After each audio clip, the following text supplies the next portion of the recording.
Tahukah Anda, bahasa Indonesia tidak hanya terkenal di tanah Eropa, tapi juga menjadi tren di Jepang. Siapa sangka, bahasa yang setiap hari kita gunakan di Indonesia ternyata diminati oleh banyak orang lokal di sana. Sebuah negara yang terkenal dengan kedisiplinan dan teknologinya justru malah kepincut dengan bahasa Indonesia. Dan tren ini nggak cuma ada di kampus-kampus, tapi juga di media sosial Jepang mulai banyak yang bermunculan konten berbahasa Indonesia. Bahkan beberapa influencer Jepang cukup fasih berbicara menggunakan bahasa Indonesia. Selamat sore, apa kabar? Ari-chan da yo. Saya pergi ke Pacific Place hari ini, tapi saya tidak bisa berbelanja di sana karena harganya sangat mahal. Hanya makan siang dengan keluarga saya dan minum kopi. Bahasa Indonesia merupakan salah satu bahasa yang paling mudah di dunia.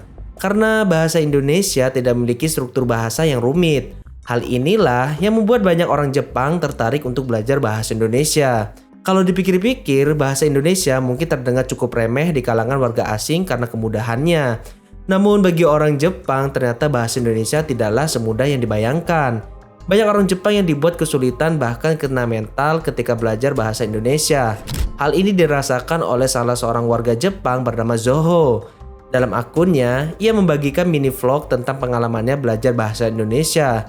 Ternyata bahasa Indonesia cukup sulit dipelajari. 29歳独身恋人なしインドネシアで留学している日本人の紹介です。今日はインドネシア語についてです。私はインドネシアにはインドネシア語を勉強しに来ています。ただもう5ヶ月も勉強しているのにインドネシア語はとっても難しいです。実はインドネシア語は結構簡単だって聞いてたんですよね。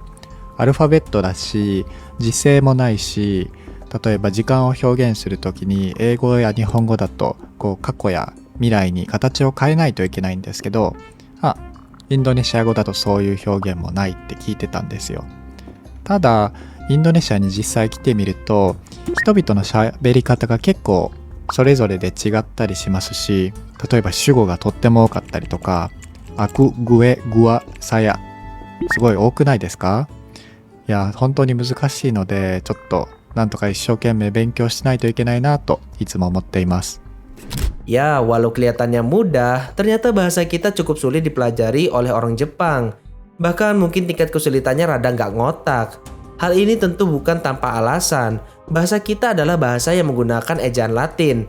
Artinya, setiap kata memiliki bunyi sesuai bentuk hurufnya.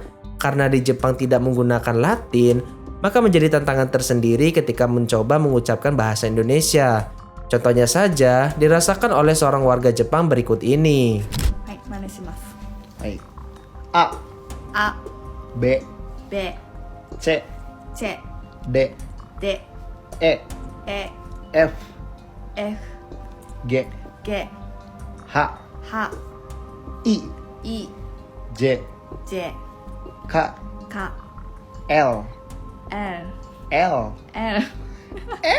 L. L. L. L. はい、こうですね。下は上。上。L. L。 L. もう一度。 L. L。 L. L。 L. そうそうそう、それ最後の。 L. それ。もう一度。 L. OK。M。 M. N。 N. O。 O. P。 P. Q。 Q. R。 R. S。 S. T。 T. U。 U. F。 F. W。 W. X。 X. Y。 Y.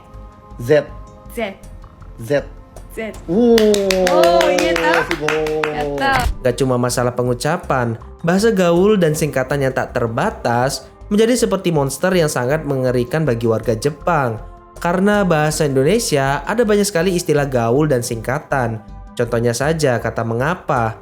Ada beberapa variasi dari kata ini, seperti kenapa dan ngapa, Belum lagi kalau bahasanya sudah disingkat-singkat. Ini benar-benar bikin kepala warga Jepang berasap. Alasan aku tidak suka belajar bahasa Indonesia, terlalu banyak bahasa gaul dan singkatan. Fenomena ini jadi bukti bahwa bahasa Indonesia bukan bahasa sepele. Di mata banyak orang asing, ternyata bahasa kita punya keunikan dan kompleksitas tersendiri. Awalnya mereka kira mudah, tanpa konjugasi, tanpa kanji, tanpa kerumitan. Tapi ternyata di balik kesederhanaan itu, ada kompleksitas konteks dan budaya yang bikin mereka jatuh cinta sekaligus frustasi. Namun justru disitulah keindahannya. Bahasa Indonesia mengajarkan bahwa komunikasi bukan sekedar struktur, tapi juga rasa. Setiap kata, intonasi, dan pilihan kalimat punya nuansa emosional yang sulit ditemukan dalam bahasa lain. Dan karena itulah bahasa Indonesia semakin dihargai di Jepang.